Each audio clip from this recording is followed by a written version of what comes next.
Shalom Bapak Ibu, mari dukung pelayanan misi dan penginjilan. Tuhan Yesus memberkati.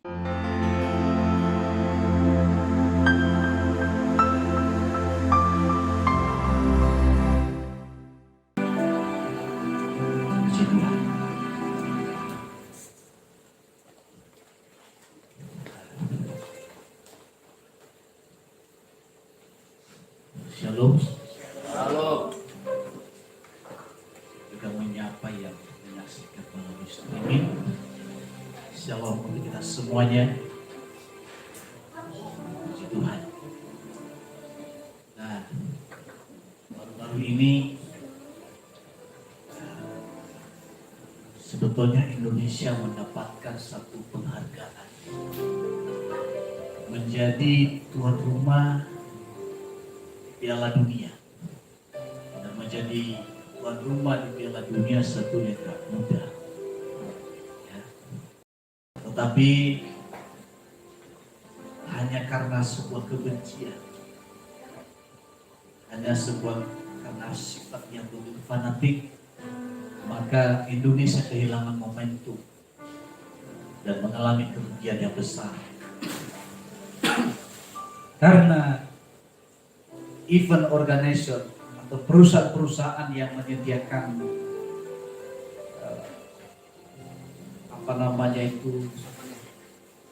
termasuk souvenir ya. Perusahaan-perusahaan travel juga mengalami kerugian, dan tentu perusahaan-perusahaan yang berjalan di bidang olahraga banyak mengalami kerugian karena ada yang mencetak baju-baju, ya kan? Dan itu mengalami kerugian. Dan promotor yang menolak begitu keras adalah partai pemerintah kita yang selama ini kita dukung. Dan salah satu diantaranya yang begitu populer yang akan dicalonkan jadi presiden, Gubernur Jawa Tengah, Ganjar Pranowo ya. Lalu kemudian juga ada Gubernur Bali. Nah, kemudian saudara, ketika ini dibatalkan maka media sosial begitu ramai. Hujatan demi hujatan terjadi, dan juga tidak sedikit juga orang yang berbahagia oleh karena itu. Tapi juga jutaan orang yang sedih karena kerugian yang begitu luar biasa. Dan dampaknya saudara, olahraga yang lain juga akan berdampak negatif. Dan bisa juga Indonesia dikucilkan di berbagai negara, yaitu apa? Maaf kata, pemikiran kita masyarakat yang boleh katakan pemikirannya sangat kerdil, yang tidak bisa membedakan antara politik dengan olahraga. Artinya kita masih ketinggalan cara berpikir. Ya. Lalu saudara, Palestina yang dibela selama ini malah gak masalah. Aneh kan? Palestina malah lebih dewasa berpikir bahwa kita harus bedakan antara olahraga dengan politik, agama dengan politik. Nah, nanti ke depan ini Indonesia akan diskors, pasti kena sanksi, tidak bisa main di Piala Asia, di SEA Games, dan lain sebagainya. Nah, itu dampak yang terjadi ke depan. Jadi, sedangkan Palestina terus mereka main bola, kalau ada yang main basket tetap main basket, kalau mereka main bulu tangkis tetap mereka main bulu tangkis, dan Indonesia hanya main di kandang. Nah, ya mungkin hanya piala gubernur, piala bupati, piala menteri, dan paling tinggi ya piala presiden. Sementara anak-anak kita sudah berjuang Garuda. Ya betul ya. Betul, klub kita Garuda ya. Nah, udah berlatih, udah berjuang, sudah merasa bahagia pasti masuk. Dan impian itu harus berhenti di tengah jalan hanya oleh karena kelompok tertentu. Luar biasa ya. Nah, tapi juga sisi lain negeri kita nggak fair. Kenapa nggak fair? Ya, kalau kita nggak suka harusnya semua nggak suka kan? Harusnya tidak perlu pakai kosmetik, karena kosmetik yang bagus negeri kita ini itu produk-produk dari sana. Ya? Harusnya juga alutsista daripada TNI kita itu berasal dari Israel. Termasuk alat sound system yang mahal-mahal yang digunakan untuk tempat ibadah dan juga untuk acara-acara event-event organizer, harusnya juga itu dia digunakan. Nah, luar biasa kan? Jangan pakai mobil karena pembuatannya itu sebetulnya itu buatan dari sana. Jadi kita kadang Indonesia kita ini kita harus banyak berdoa karena sibuk membela orang lain tapi mengabaikan orang-orang yang ada di dalam negeri. Menuntut keadilan tapi di dalam negeri ketidakadilan sering terjadi. Berapa lama yang lalu di Lampung lagi ibadah dibubarin gereja Kristen Kemadaud. Lalu di Purwakarta ada satu usaha membubarkan ibadah gereja di KPS. Di Batam, lalu kemudian juga di Banten. Langsung bupatinya karena nggak ada gereja di sini maka harus pindah ke tempat yang lain. Natalnya. Di mana lagi? Pembakaran gereja yang terjadi di Aceh. Lalu gereja juga yang ada di Tanjung Balai. Ada gereja yang sudah berdiri ratusan tahun harus direlokasi. Tapi menuntut keadilan, tetapi dalam negerinya bertindak sesuai namanya. Ini bukan fitnah. Jadi saya ngerti hukum, ini nggak bisa dimasalahkan ini. Koridor. Ya. Saya juga berhati-hati berbicara, jangan sampai melanggar hukum juga. Saya bicara ini dasarnya ada. Tapi puji Tuhan saudara, berapa lama yang lalu seorang pemuda dari Ansor yang bernama Abu Janda selama ini juga hilang dalam ingatan gereja bahwa setiap ibadah yang bukan izin gereja termasuk ibadah di rumah tidak boleh dibubarkan. Kenapa? Karena kita hanya pengajian dan bukanlah gereja. Ini gedung ini bukan gereja ya. Jadi kalau ditanya, kamu kemana? Ke Kemadaud aja cukup. Setuju? Hanya kita ada di administrasi saja. Nah, jadi kalau di dalam gereja harus ada izin gedung. Tapi kalau pengajian tidak perlu ada izin. Jadi pengajian Pak itu kan bukan ajaran Kristen. Siapa bilang? Justru dari awal itu pengajian itu muncul dari tradisi Israel yang diadopsi oleh saudara kita yang lain. Bahkan Kubah yang ada sekarang ini bukan tradisi Arab, tapi itu buatan daripada gereja. Makanya gereja Ortodoks itu bentuknya ada kubahnya. Jadi kadang kalau di Timur Tengah itu hal yang biasa. Nanti kalau mau tahu bukti-buktinya, saya masih ada semua lengkap. Nah, itu ya yang terjadi di negeri kita. Maka dari itu saudara, kemarin kami berkumpul berdoa bersama-sama dengan pembinaan rohani kita, ya, Bapak Pendeta Dr. Niko yang Praharjo, dan kita berdoa supaya Pentakosta yang ketiga akan tercurah di Indonesia. Kalau gerakan Pentakosta tercurah, maka terjadi pemulihan yang luar biasa, di mana penginjilan itu berubah paradigmanya. 100 tahun yang lalu pernah terjadi di Nias, dan itu tercatat di sejarah misi yang disebut adalah gerakan Vanessa Dedek. Nah pada waktu itu saudara, tidak ada penginjilan, tapi orang bisa bertobat di jalan-jalan. Ya. Tukang-tukang minum yang ada di apa istilahnya, di warung atau kedai tua, lapo kalau di bahasanya di lapo, sedang minum-minum, sedang asik bernyanyi, tiba-tiba mereka bertobat dan sujud menyembah. Dan pada waktu itu penglihatan dari penglihatan itu luar biasa.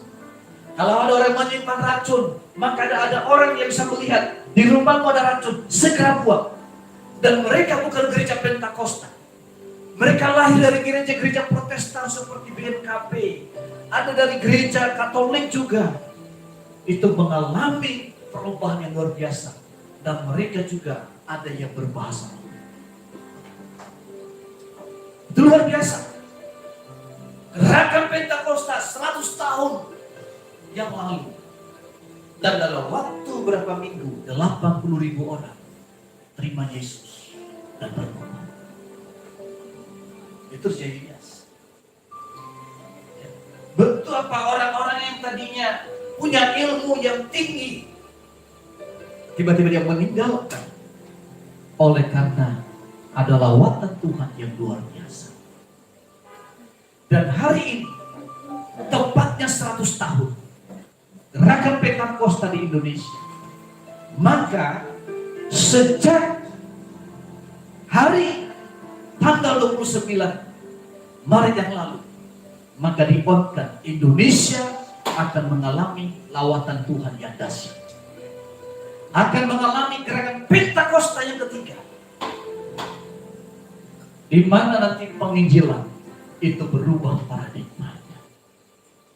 Saudara, yang dipakai oleh Tuhan dulu untuk menyampaikan berita Injil Yesus adalah orang Belanda yang tadi tinggal di Padang lalu ke Nias. Dan dia tinggal di Nias itu selama 15 tahun beritakan Injil, tidak ada yang bertobat. Tapi setelah dia kembali ke Padang, lalu kembali lagi ke Jawa, lalu meninggal di Bogor. 15 tahun setelah beliau meninggal, disitulah lawatan Tuhan terjadi di Pulau Nias. Pernah juga terjadi di Kupang yang bernama Soe, di mana air berubah jadi anggur. Karena kita tahu daerah timur NTT ekonominya butuh pertolongan yang luar biasa. Mereka mengadakan perjamuan kudus, tidak bisa beli anggur. Dan pada waktu itu mereka berdoa, air berubah jadi anggur. Dan itu yang digunakan sebagai alat perjamuan kudus. Bukan hanya di Kana terjadi air berubah jadi anggur, tetapi di daerah NTT, daerah Soe, di sanalah berubah air jadi anggur. Lalu kemudian terjadi apa? Gerakan Pentakosta di Bali, di Surabaya, di Cepu, dan menyebar ke seluruh Indonesia.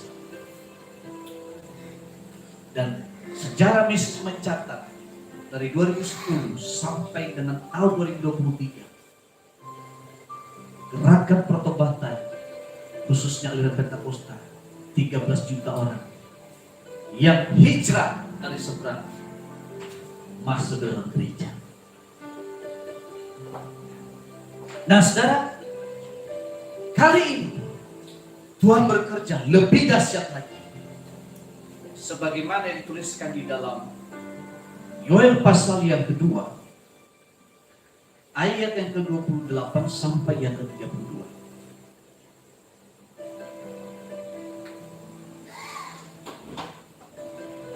Saya baca. Yoel 2 ayat 28. Kemudian pada hari itu akan terjadi bahwa aku akan mencurahkan rohku ke atas semua manusia.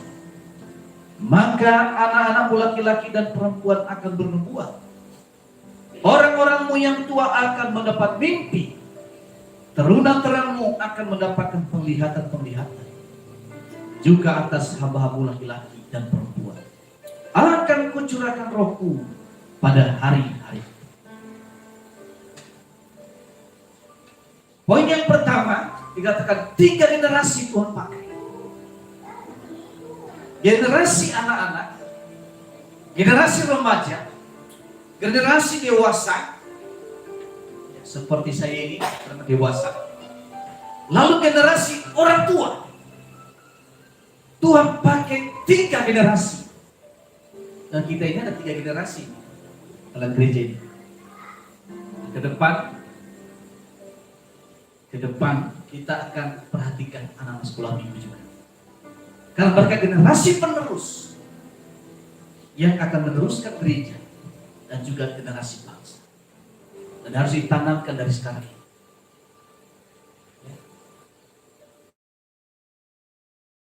Dikatakan bahwa akan mencurahkan rohku akan semua manusia. Maka anak-anakmu laki-laki dan perempuan akan bernubuat. Orang-orangmu yang tua akan mendapatkan mimpi. Bicara tentang penglihatan. Lalu kemudian turunan-turunanmu akan mendapatkan penglihatan.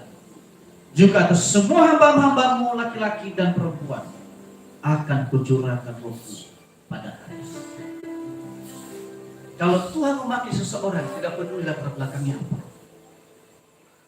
Apakah dia seorang yang tidak terpandang di masyarakat? Tidak peduli. 100 tahun yang lalu, seorang yang bekerja sebagai pembantu rumah tangga tiba-tiba dipakai oleh Tuhan, dipenuhi oleh Roh Kudus, lalu dia mendoakan tuannya. Pada zaman itu sangat ditekankan tuan dan hamba. Dia mendoakan tuannya, dia menumpahkan tangan, lalu dipenuhi dengan Roh Kudus. Dari seorang asisten rumah tangga, hidupnya berubah menjadi tangan kanan Allah dan menjadi lidah Allah untuk memberitakan Injil. Oleh karena itu saudara, kalau mau kita boleh dipakai oleh Tuhan, hidup kita berubah.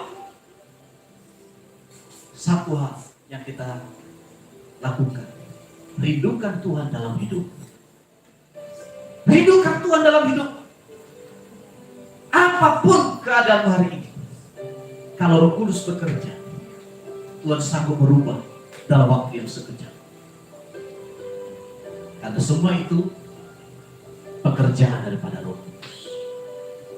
Ya. Kemudian ayat yang ke-30.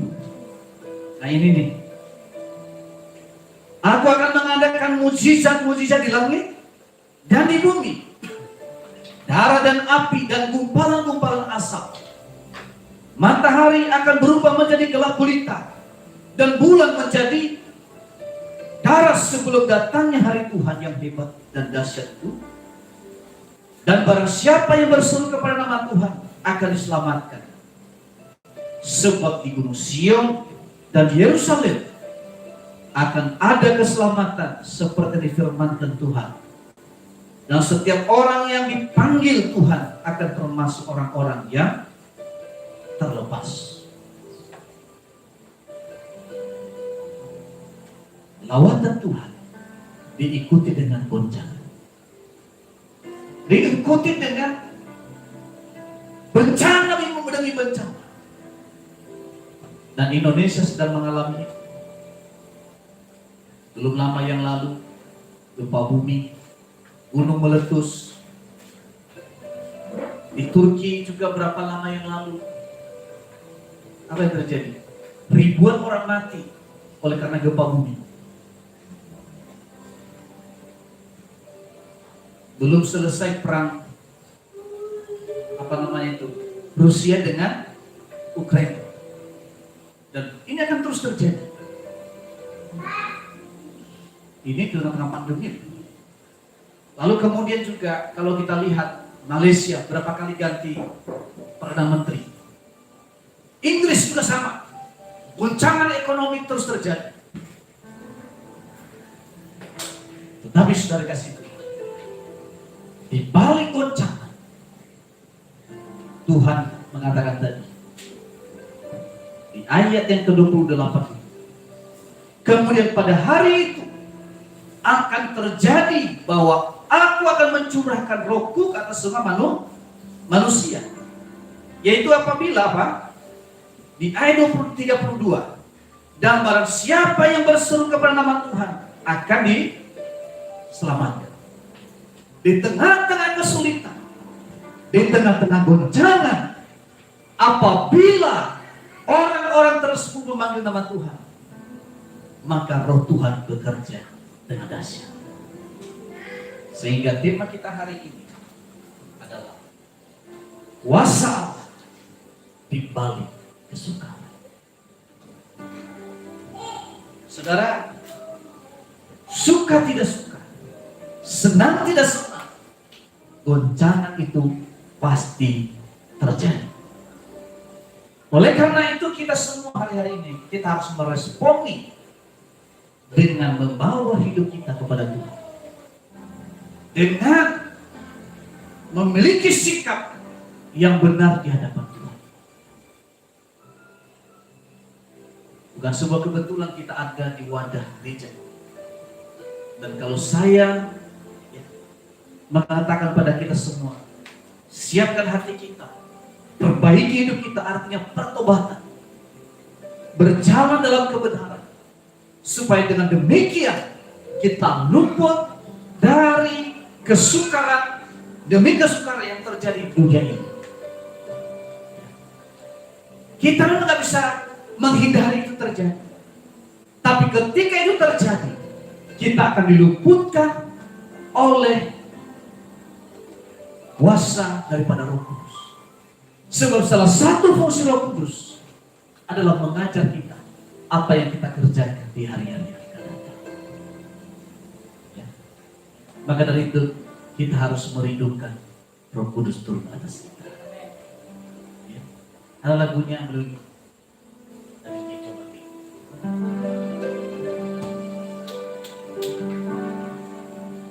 Roh Kudus, kau hadir di sini. Roh Kudus, datanglah sekarang. Angkat tanganku, terima kuasa-Mu. Roh Kudus, datanglah sekarang. Yesus, ya Yesus, ku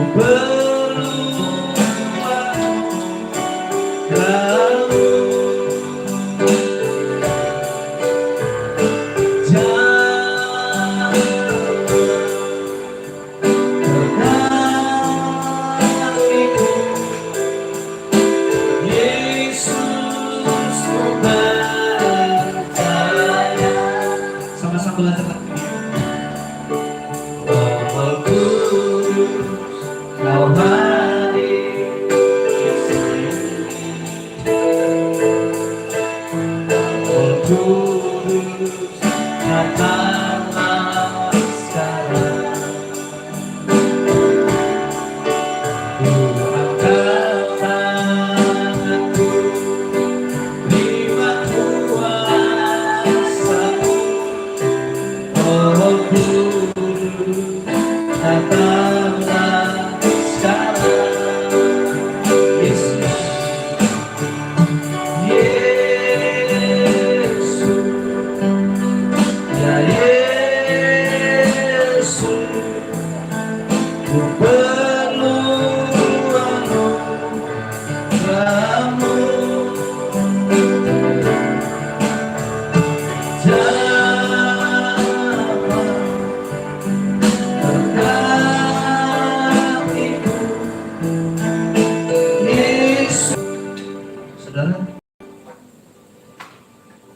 Saya mau ingatkan kita semua. Penghormatan kita kepada Tuhan, penghormatan kita pada ibadah, itulah yang menentukan masa depan kita. Saya tidak bangga orang datang gereja ini penuh, tapi tanpa rasa hormat dalam beribadah. Nah, jadi bukan menyinggung yang saudara yang sudah keluar ya. Jadi saudara, dalam ibadah kita perlu menghormati Tuhan dan perlu kita menghormati daripada Roh Kudus.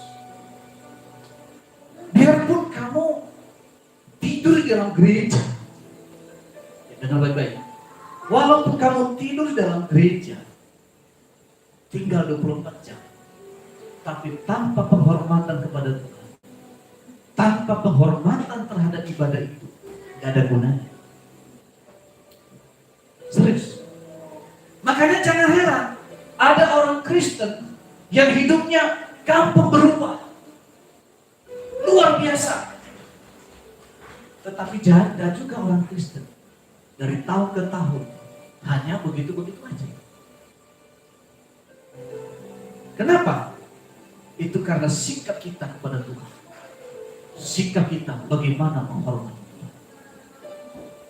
Dalam beasiswa keluarga kami, saya ajar anak-anak saya. Memang tentu tidak berubah dalam sekejap.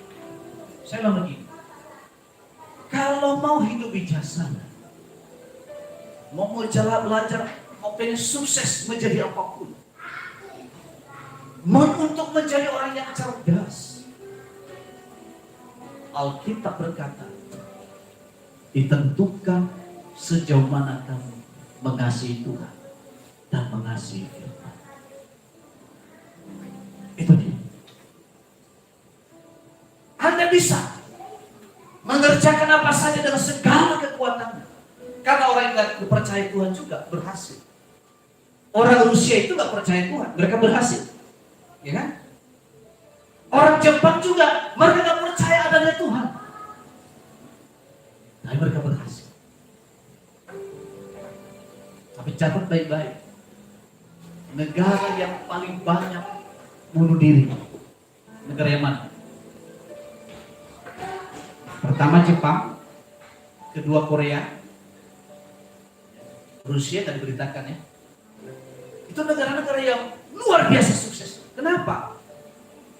Menurut penelitian, ini penelitian di Amerika, anak-anak muda di sana itu umur 25 tahun mereka sudah sukses dan mereka sudah hidup sendiri, tidak ada di dalam keluarga. Tapi mereka punya penyakit, yaitu kehampaan hidup. Karena mereka sudah mencapai segalanya, tapi hati mereka hampa.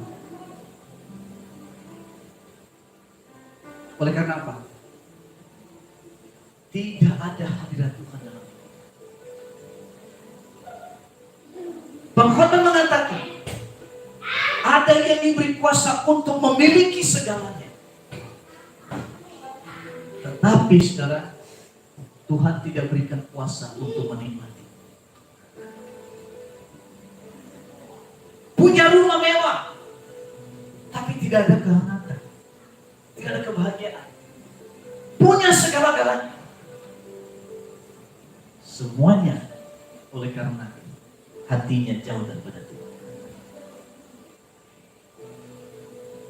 Yeremia 17 mengatakan, terkutuk orang yang mengandalkan manusia dan yang hatinya menjauh dari Tuhan. Dia seperti semua bulus yang ada di padang pasir, yang tidak mengenal ya, namanya hujan turun dan sebagainya. Oleh karena apa? Karena keberhasilan yang luar biasa, dia merasa bahwa semua oleh karena kekuatannya. Dan akhirnya kutuk turun atas. Dikatakan seperti semua bulus. Nah, artinya ada sebuah orang ini sukses tapi dia kesepian. Makanya jangan heran di Jepang, di Korea, yang dikenal orang yang kerja keras, sukses hidup mereka, mati dengan bunuh diri. oleh karena kehancuran. Dan ini banyak kejadian demi kejadian. Saudara. Dari Indonesia juga pernah juga ada hal yang sama. Yang bunuh diri oleh karena keputusasaan. Tapi juga ada orang yang menjatuhkan diri, saudara, karena keputusasaan. Jatuh tapi nggak mati. Nah, tersiksa seumur hidup. Kira juga saya tinggi loh, saudara, 15 meter. Yang lompat di apa itu di Sudirman, apa ya, itu yang di Isparman itu, Pullman ya, apa ada gedung itu namanya? Yang dekat Soho itu, jalan melewati Taman Anggrek, apa itu namanya? Hah? Ya apa nama gedungnya itu yang dulu itu apa namanya? Yang kita konferensi dulu. Hah? Podomoro, tapi ada nama mallnya itu yang luar biasa. Ya, ada jembatan di sana yang menyambungkan Soho dengan gedung ini. Nah, ada seorang pemuda menjatuhkan diri. Tulangnya patah, orangnya hidup. Tersisa seumur hidup. Nah, ada lagi yang menjatuhkan diri dari apartemen. Ada yang mati, ada yang tidak bisa mati. Semuanya itu ketika di counseling yang mengalami keputusasaan. Dia miskin? Enggak, kaya dia. Jangan salah, orang kaya itu hidupnya enak. Enggak, banyak kesusahan orang kaya, serius. Saya tahu. Dan saya banyak bergaul. Justru orang kaya itu banyak kesusahannya. Kenapa? Utangnya banyak. Kalau inflasi terjadi, utangnya naik. Dan kalau ada yang nipu, utangnya numpuk. Makanya banyak orang-orang kaya dalam gereja itu cari Tuhan. Tapi herannya udah miskin gak cari Tuhan. Kebalik-balik dunia ini ya. Orang yang kaya dia cari Tuhan. Tapi banyak orang yang miskin justru dia merasa hebat. Dia gak cari Tuhan. Itu benar, saudara. Saya kalau ada diundang berbagai kegiatan, saya dengar keluhan-keluhan itu. Dan berapa yang lama yang lalu, perusahaan Lipo dipanggil oleh DPR kan? Ya, kenapa? Mekarta bermasalah. Jangan salah, orang kaya juga banyak kesusahan. Mungkin lebih besar kesusahan dibanding kita. Anda masih bisa tidur 8 jam sehari. Siapa yang tidur 8 jam sehari? Ada? 8 jam. Nah, berarti masih oke. Artinya hati apa? Gak banyak mikir yang aneh-aneh. Kenapa? Yang mengucap syukur dengan apa yang ada. Ada yang 6 jam? 6 jam sehari? 5 jam sehari? 5 jam. 4 jam? Nggak ada. 3 jam? 1 jam? Nggak ada. Atau tidurnya 12 jam? Soalnya itu 1 jam nggak ada. Cuma sampai 5 jam sama 8 jam. Berarti yang lain 12 jam. Itu kelainan, saudara. Kalau tidur 12 jam sehari itu ada sedikit kelainan. Hanya anak kecil yang boleh tidur 8 jam. Anak kecil tidur jam berapa? Berapa jam? Hah? 10 jam. Anak bayi. Ya, betul ya? Tapi hampir bisa kan bisa 12 jam kalau anak kecil. Tapi kalau orang dewasa tidur sampai 12 jam itu abnormal. Gelarnya satu, malas. Ya, malas. Yang kedua, hidupnya nyaman. Kenapa? Masih bergantung dengan orang-orang yang sekelilingnya. Bisa orang tuanya, bisa abangnya, dan sebagainya. Tapi kalau kita misalnya 8 jam istirahat, nah kita itu seger. Artinya kita ini ya tidak terlalu mikirin. Kalau boleh saya katakan, nggak punya utang, nggak punya tagihan yang menunggu. Ya. Kalaupun ada tagihan, kita bisa mengatasinya. Berarti utang itu salah ya. Ada utang hanya untuk kebutuhan, ada utang hanya untuk foya-foya. Nah itu yang salah. Tapi kalau ada punya utang karena bangun rumah, jual beli rumah, saya katakan good have, bagus. Ya. Tapi jangan utang karena jalan-jalan. Ada orang saudara, demi gaya, supaya kelihatan uang, dia sewa Grab dan dia konsultasi kepada Grab. Nanti kalau ditanya, kamu supir saya ya. Nah, beli baju bermerek, pakai kartu apa itu? Gesek itu namanya, kartu kredit. Hanya demi HP-nya, nah, hanya demi kaya.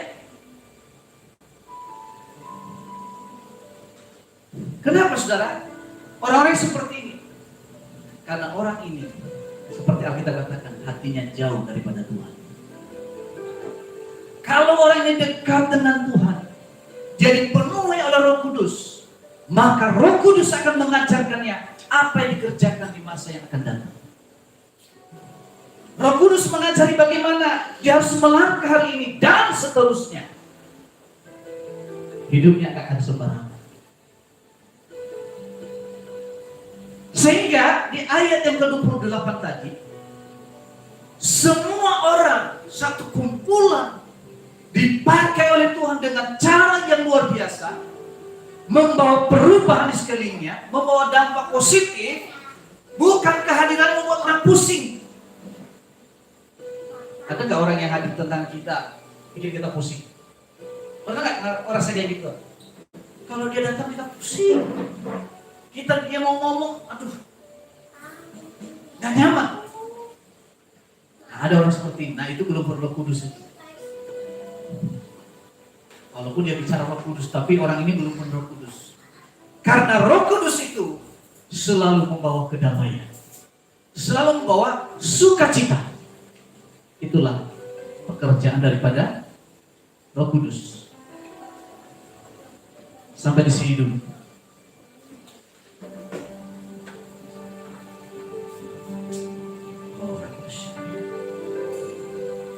Kita akan masuk dalam perjamuan kudus.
Firman Kudus adalah mengingatkan kita tentang kematian Tuhan Yesus untuk menebus dosa. Dan anak di bawah 12 tahun tidak bisa diperkenankan. Itu masalah perjalanan dosa. Oleh karena itu, saya minta kita semua melakukan pemberesan di hati kita.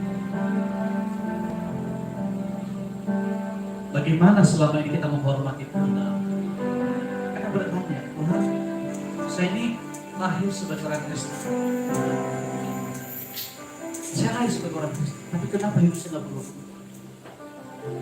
Tadi saya sudah ngomong, sikap kita menghormati Tuhan dan sikap kita bagaimana kita beribadah, itu yang menentukan kita masa depan. Kita menentukan masa depan. Ada orang tiba-tiba naik, tapi tiba-tiba hancur. Ini sikap seseorang bagaimana memperlakukan Tuhan dalam hidup. Oleh karena itu hari ini saya minta kita semua ambil komitmen kepada Tuhan, ambil komitmen menghormati Tuhan dan menghormati persekutuan kita. Anda sudah jauh-jauh datang dari tempat yang jauh dari tempat itu. Kalau hidup tidak berubah, kasihan. Saya tidak mau Anda datang. Tadi sudah katakan, saya tidak bangga orang banyak datang gereja di tempat ini, tapi hidupnya tidak berubah. Tapi saya mau setiap kita itu berubah. Saya mengikut Tuhan sudah hampir 26 tahun. Bukan tanpa kesusahan, banyak kesusahan yang saya alami. Baik secara ekonomi, pendidikan, dan lain sebagainya. Kebangkrutan dan bangkit kembali, saya juga mengalami. Kayak mengalami semua.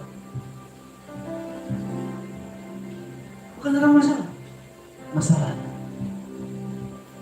Tetapi saya melihat sepanjang perjalanan Tuhan tidak pernah meninggalkan. Di balik kesulitan, Tuhan itu sekali melihat tangan Tuhan begitu luar biasa. Waktu Chelsea masih kecil, itu Tuhan itu dahsyat. Kami tidak punya uang. Ini anak disebut anak musisi. Tiba-tiba kena tumor di mata. Itu tahun 2010.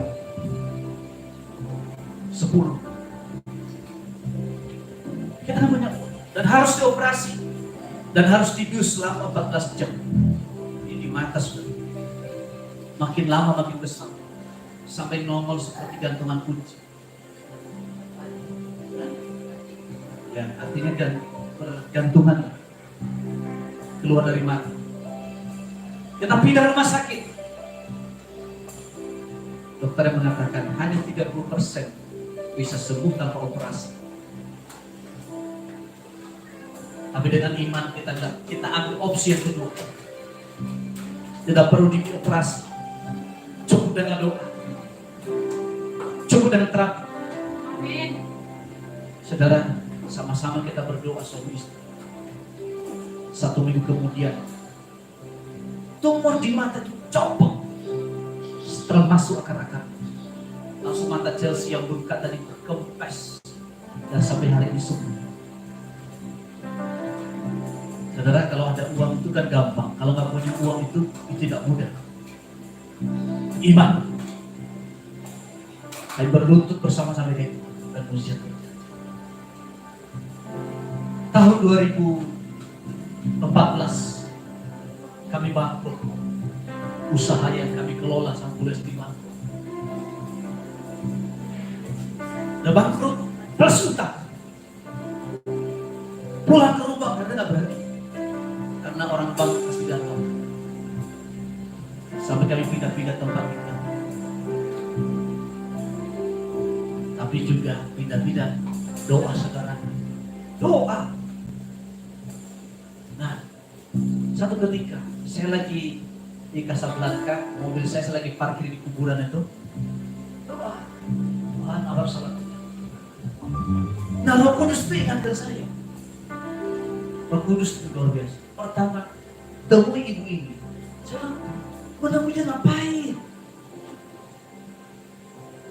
Tapi Roh Kudus suruh temui ibu ini. Menemuinya ngapain? Dia orang ini bukan orang kaya. Dan saya nggak mungkin juga ngomong minta uang, nggak mungkin kan?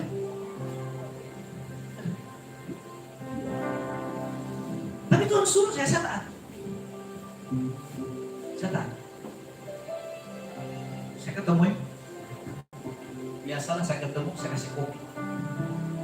Ngobrol-ngobrol. Kami ke bank. Saudara, apa yang terjadi? Ada 7 juta diambil dari bank. Jadi serahkan kepada saya. Bukankah Tuhan kita dahsyat? Amin. Amin. Amin. Bayar dulu cicilan waktu itu. Teman saya, sahabat saya, ngobrol, kita cerita. Lalu kemudian transfer 2,5 juta. Berarti 7 juta tambah 2,5 berapa? 9,5 kan? Sisanya ada di saya. Jadi untuk beberapa saat selesai dulu masalah ini, kan? Setiap masalah yang ada. Akhirnya kami bisa pulang ke rumah dulu untuk beberapa 2 bulan. Nah, memasuki pandemi, Tuhan itu aja seluruh utang kami lunas sampai dengan hari ini. Amin. Nah, itu makanya saya ajarkan. Ini semua sebagian besar merantau. Kamu tinggalkan kampungmu. Saya mau ingatkan. Ya, berapa lama yang lalu saya ngomong juga. Kalau kamu keluar dari kampungmu bawa dengkul. Maaf ya, saya bawa dengkul. Jangan pulang juga bawa dengkul. Amin. Ya. Oh Pak, saya miskin. Justru karena kamu miskin lah dekat dengan Pak, gaji saya cuma segini. Justru karena itu jangan sembarangan dalam hidup.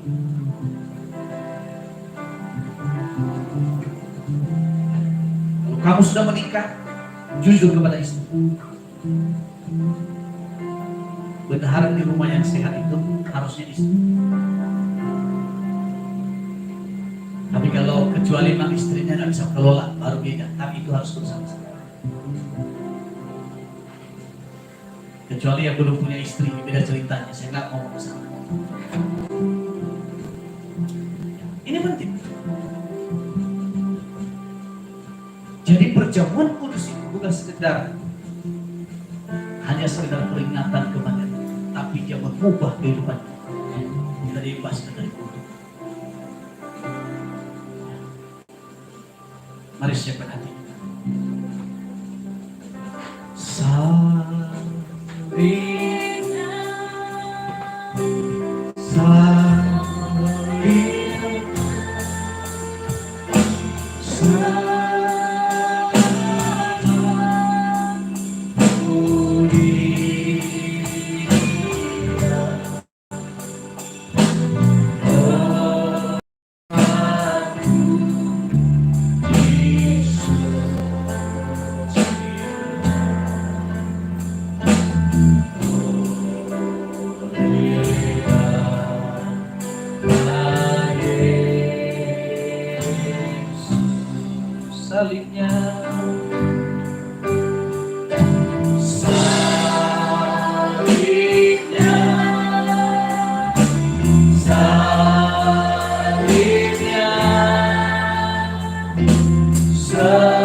Shalom Bapak Ibu, mari dukung pelayanan misi dan penginjilan.